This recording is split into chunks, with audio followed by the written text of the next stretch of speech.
بسم اللہ الرحمن الرحیم۔ السلام علیکم ورحمۃ اللہ وبرکاتہ۔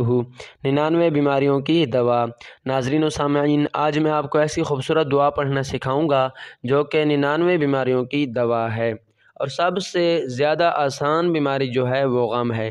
یعنی اس دعا کو پڑھنے سے آپ کے ہر غم دور ہوں گے، پریشانیاں دور ہوں گی، اور اس کے علاوہ آپ کی بیماریاں بھی دور ہوں گی۔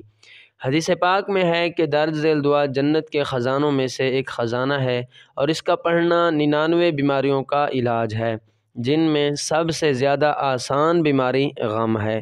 وہ دعا یہ ہے: لا حول ولا قوة الا باللہ ولا منجأ من اللہ الا الیہ۔ لا حول ولا قوة الا باللہ ولا منجأ من اللہ الا الیہ۔ اس پہ خود بھی عمل کریں اور ثواب کی نیت سے اس ویڈیو کو آگے ضرور شیئر کریں۔ جزاک اللہ خیرہ۔